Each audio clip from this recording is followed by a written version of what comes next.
You're listening to Design Between the Lines, the only design and home furnishings podcast where we talk with the movers and shakers, industry innovators, and lifetime legends of the home furnishings industry.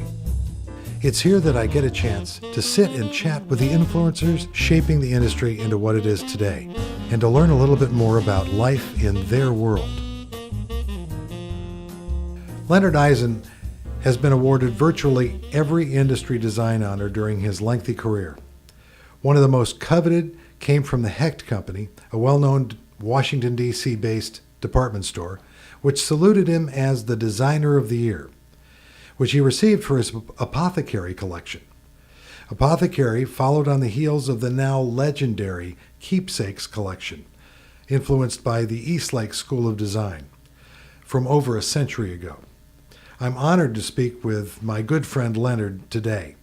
I believe you were you were fired from the family business. I was summarily dismissed for lack of creativity and insubordination. Well, isn't that nice? Yeah. I was a designer from the get-go because I could draw.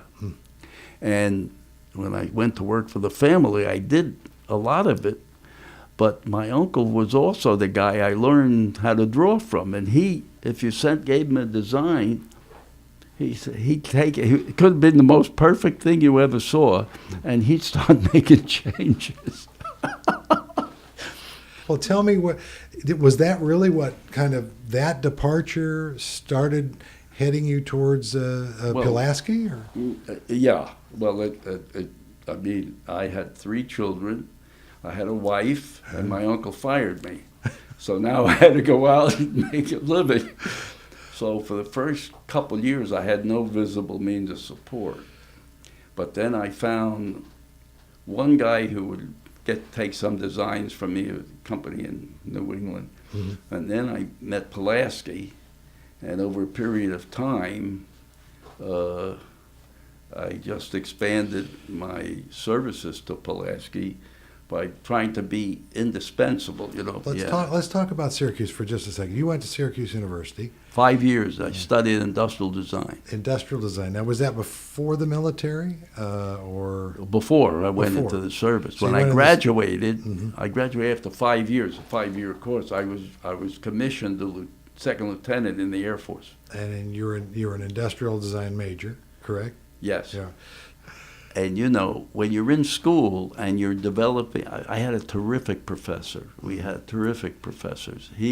His idea was he didn't really care what you wanted to design. He just wanted to make sure that you use some creativity to do it.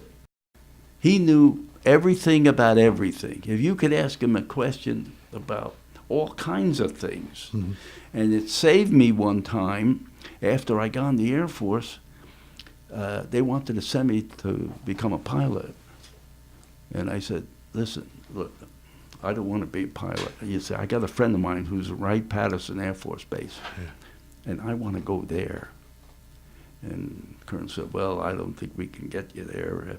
Go talk to the Airman Second Class out in the front, and he'll reassign you, because I washed out of becoming a pilot. I get to see this Airman Second Class, which is like a corporal. I had met the major who was in charge, but this Airman Second Class was taking graduates from Princeton. Oh my gosh. So I meet this Airman Second Class, and he said, Lieutenant, what do you study at Syracuse? I said, I studied industrial design. Oh, you're one of those guys who made all the curlicues? Oh, good. Now, wait a minute. He said, I read a very interesting book, Lieutenant, Cybernetics. I had finished the book 2 weeks before. Wow.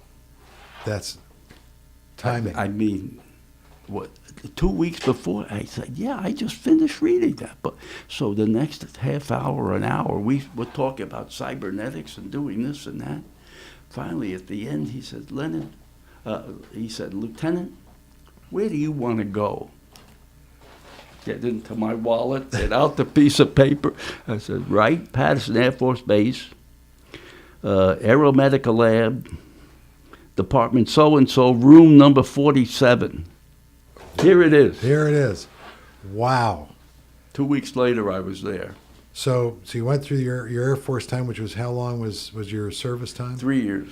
All right. So at the end of that, did I not hear something about designing long-term aerospace compartments? Yeah. Yes. Did that intrigue you? Did you were just ordered to do that? Well, I studied industrial design, but they didn't in the service. They didn't call me an industrial designer. They called me a human engineer. Okay. So we were there to design. Let's say the Air Force came out with a new piece of equipment that they want to install, a new chair, a new seat, or a new something or other, and it was up to the human engineers to work it out so that it was easy to use. Yeah, I was one of those guys. Wow. And so I was stationed there for 3 years in Dayton, Ohio, practicing my profession, but not as a furniture designer. So let me ask you, what was the coolest thing you ever did in that developing the human engineering side of compartments for aerospace? Well, at one time, the department I was in the office I was in, the man who ran it had a project that it's all tied into how people exist working for the government. You see, he wrote up something that said, look, we're going to have planes that are going to be able to stay in the air for weeks at a time or 10 days at a time. We have to make sure that they're comfortable in the plane. Okay. So we would design the crew compartment for that to happen, and we had a whole thing. We developed a whole thing that it started before I got there, and so that when this B-52 was circling the globe, just in case the Russians were going to let off a rocket, they would be up there for 2 weeks. As it turned out, they really were not up there for 2 weeks. They might have been up there for 24 hours. And refueling, I guess, and flight. And so we had to supply them with all the seats. We had to make sure that when they were reading their things, the readouts, the crew compartment and everything. That this was all designed for ease of use. I wanted to hear more about Leonard's work in the design world, starting with his phenomenal and most famous collection, Keepsakes. Pulaski had made, in their accent division, they'd made a hall tree. Now, a hall tree was a distinctive Victorian piece of furniture that was placed in the home as you entered the house, and people put their hats on there or their coats or something like that. And we had made a hall tree. It took Al Eisenberg and I 3 years to convince Pulaski to make it, starting in 1972, 1973, 1974. And they, at the time, Pulaski was making very ornate, big furniture and out of plastic, of course. Oh, yeah. So, and we showed it to the members, to the salesmen, and they said, we're not making anything that's Victorian. Forget it. For 3 years, they said, we're not making anything that's Victorian. Finally, the president of our company, Bernie Wampler, said, look, Leonard and Al want to make this piece of furniture. It's only going to cost $75. So what's the difference? We're making a lot of curios. We were making a lot of curios at the time, thousands. And they said, okay, go ahead. You want to make it? You make it. We'll see. I don't think we're going to sell it. That was the attitude. Yeah. So we brought out this hall tree that was placed amongst all these curios. And 12 months later, we had sold 20,000 hall trees. Wow. The beginning of Keepsakes, the beginning of the idea, started when I was going to California. I used to go to California twice a year to look for new designs. Mm-hmm. Al Eisenberg, he was always taking me to places that had different things, new designs, blah, blah, blah. So when I got there in May of 1974, he said, look, my daughter wants to buy a headboard, but she doesn't want to buy it from Pulaski. She wants some golden oak headboard. Wow. So he said, do you think that there's something there that we could use? And I said, sure, I don't know. Let's go look. We came out here, and he took me to this place, the Merchant of Venice, in Venice, California. And it was a place that was selling golden oak furniture, which they were getting from the Midwest. I went with Al, mm-hmm. and he went in the front and talked to the guy while I photographed stuff in the back. Yeah. And then he went to the back, and I went to the front. And we called the president of the company, which we used to do, because I'd go there for 5 days, and we'd give him a call on Bernie Wampler. We'd call him on Thursday night, and he'd say, Al would get on the phone, and he'd say, Bunny, we got a great idea. I'll let Leonard tell you about it. Set you up. Yeah. Set you up, okay. So I looked, I took a lot of pictures. Oh, yeah.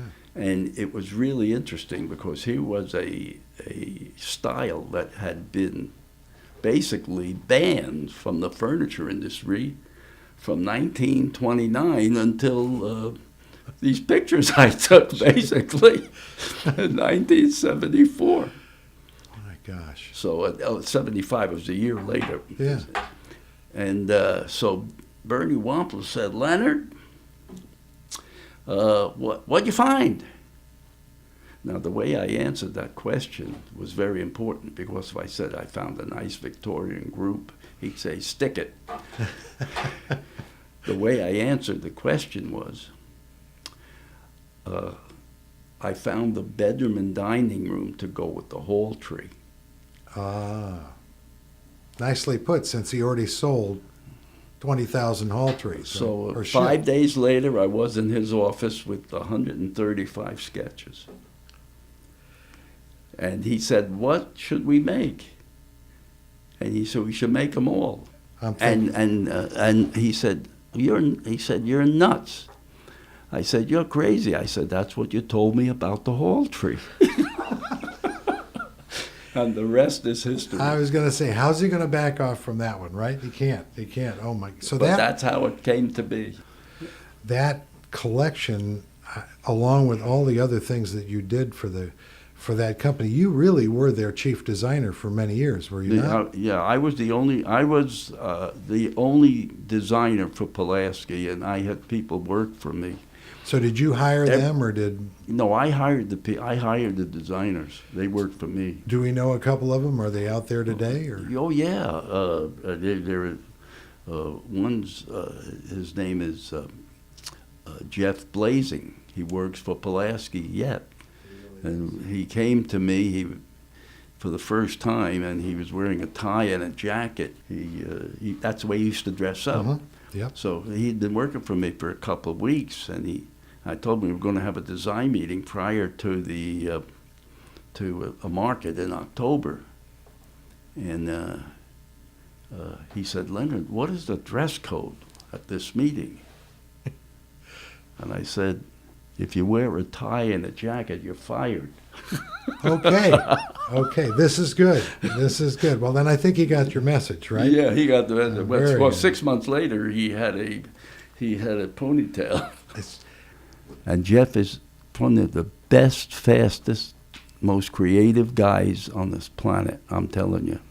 Jeff credits you as being one of the greatest influencers in his life, so I have to say compliments to you. In my day selling on the road, we matched everything against where Pulaski was placed with Keepsakes, because I don't remember a collection that went from the West Coast to the East and sold everywhere and was on everybody's floor. I just don't remember anything like that, and maybe not even anything since. because we're always told there's regionality to design acceptance. I'm not sure that's the case, because whatever happened with Keepsakes and with what you created, it went into everybody's head in the United States, and everybody liked it. There was something to like about that collection for everybody living everywhere in the United States. Well, before then, Pulaski and plastic Right. were synonymous. Oh, yes. No. After that, we never made another piece of plastic anyplace until 5 or 8 or 10 years. We made parts, but never again did we go back to making a Bombay chest that was all plastic. Never. We made, and the whole factory that we had built a new factory. And the whole factory was based on taking plastic parts and assembling them. So they had to start all over with wood. Well, tell me more about Eccentrics. Now, is that where the eclectic kind of collection you told me about once came out, or was it before that even? The Eccentrics collection really came to be things that were made in the Philippines and overseas that were more decorative, things that we couldn't do, like hand-painted pieces of furniture. So these were items that could stand on their own. Yes. Oh, yeah. That was one of the things about Keepsakes that was very good. You could buy one piece as an accent piece. You didn't, nothing, no two pieces looked alike. Now you make a dresser bed and chest and everything has to look alike. They were all different. They were all accent pieces. Accentrics was one of the best names for accent furniture I ever heard. In 2002, John came to me and he said, "We're changing." It was before that. It was about 1999. He said, "We want to stop using the word eccentrics." I said, "Why?" He said, "Because it doesn't say Pulaski." I said, "John, are you? Wait a minute. What sounds better?"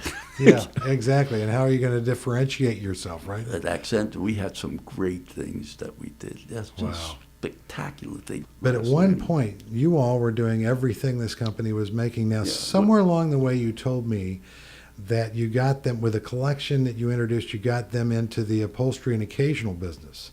Yeah, we were like 4 companies. Wow. We had bedroom, dining room, occasional, and then which included our Accentrics collection, which included some upholstered chairs and stuff like that. And then we bought a clock company later on. So you added clocks to Ridgeway Clock Company. Ridgeway. So it was like working for 4 or 5 companies. And, you'd work on some of this today and some of the other things, and we kept going. And I didn't have to work for another company. We bought the Ridgeway Clock Company. And I don't know why they bought it, but they bought it. They were making, they were doing about $18 million a year. And we bought it, and I went with Jeff and with the product development guy, Jim Kelly.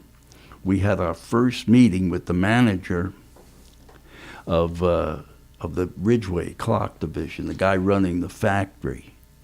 We had our first one, and B.C. Wampler was there, and a couple other guys, sales manager. This is up in Ridgeway, Virginia. Yeah, it was our first meeting after they took over the company in 1985. 85, okay. And this guy said that it takes a customer three trips before they decide to buy a clock into the store. I look at Kelly, he looks at me, and and the guy keeps talking. And the more he talked, the more frustrated we were. So we finished the meeting, and Jim and I have our own meeting with Jeff. You know what, guys? A clock. And they would try to make a big mystery. You don't want to make clocks, do you? Why? A clock is a piece of furniture. Yeah. What they do, they buy the mechanism and stick it into the piece of furniture. Okay, you got certain things with the pendulum and shit like that, but there were guys who know how to do that. Right. So I said to Jim, Jim, we got to put the glitz in here. We got to have lights. We got to have a mirrored back. And we got to do what we do with curios, do it with the clocks. So we get to the market for the first time, and the salesmen who've been selling clocks, you know, if you go into a store, you have to go 3 times before you sell this clock. I mean, so we go and they come in, and there are these clocks. The lights are on the inside because they're always dark. Oh, know? yeah. Oh, yeah. And a mirrored back. It's going to ruin the sound. Get out of here. We had these clocks, and the dealers come in, and it's like they're in a museum. And one guy said to me, we had an apothecary collection. Yes. That we talked about. Yeah.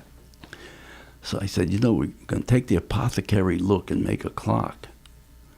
Now, whenever you saw a clock going 30, before we took over, Mm-hmm. the bonnet at the top was a certain way, and the base, it would all look, basically had the same elements. Uh-huh. They changed them. So we designed this clock. The bonnet is separate. The base is different than the bonnet. And the bottom is different than the other two. And the salesman walked in there and said, that's not the way you do clocks. You got to make everything match. Well, I said, look, it's too late now. You try to see what you can do about selling it. Right. So they used to make a big cutting was 175. I don't know how many they had sold, but I thought maybe 10, 15. Yeah. So they get them in stock, and in 3 days, every clock was out. Had sold all 175 in 3 days. Wow. With Keepsakes, Leonard Eisen brought Pulaski from a moderately sized accent company to one of the larger multi-category companies of its time. In 2002, they reached a volume of $230 million. That's Which is not bad. And remarkable. that was under John Wampler's. When his father left, we were doing $100 million. right. But John allowed us to do some things because we were going overseas with Accentrics and all that stuff. So we got to $232 million.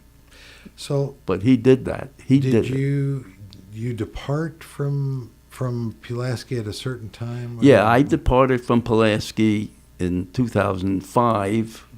That's when I told him that I would leave.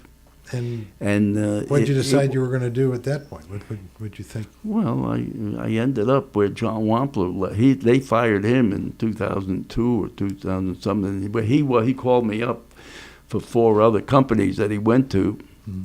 I didn't make 10 cents, but now I'm at Lifestyle, and it's taken us a while to start making some money. I see where recently you had a rollout of a new introduction that you designed in Vegas. The Lexus Glam. Lexus. But- So Lexus, like the automobile Yeah, Lexus. right? I named it Lexus. We can't use the name. No, you can't. Right, but that's But that look. it was they were making Glam. All of a sudden we had Glam. What is this Glam? So I made Lexus Glam. The interesting things that are made in the furniture industry now are the upholstery, the accent pieces, and the stuff like that, where you don't have to. You can do something, You can do something. Something other than dog food for the dogs. Yeah, right. In your opinion, something to give, and you've given some great pointers here, for young people thinking about design and home furnishings design, frankly, any design in the industry.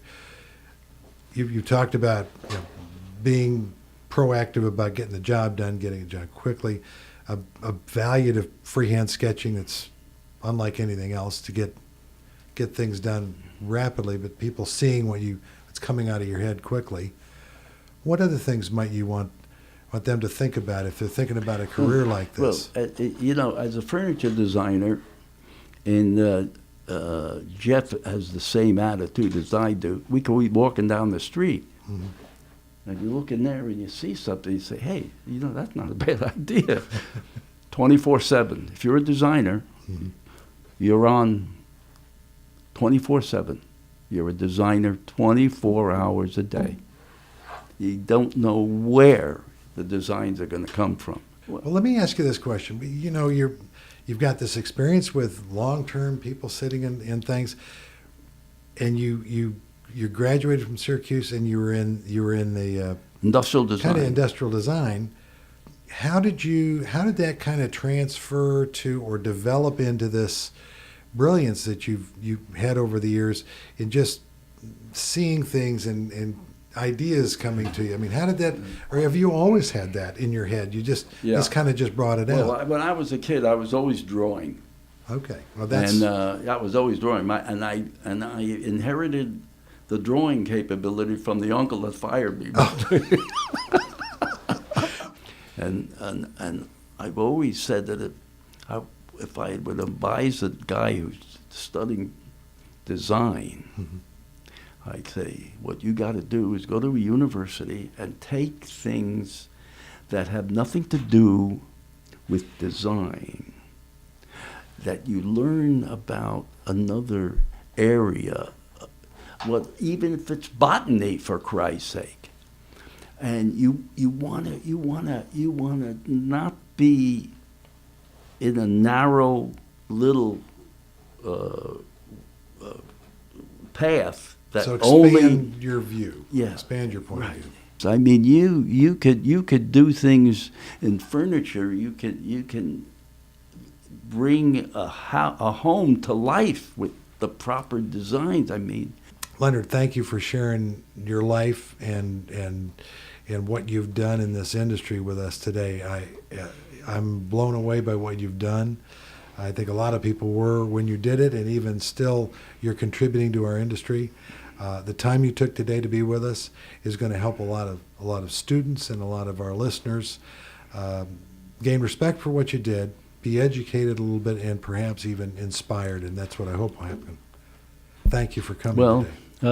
You know, when you're young and you get into an industry like what we have, there's a lot of things you could do to make yourself felt and to get some recognition. I mean, it's unlimited. So, thanks again for being with us. okay, I loved it. I want to thank my guest Leonard Eisen for talking with us today.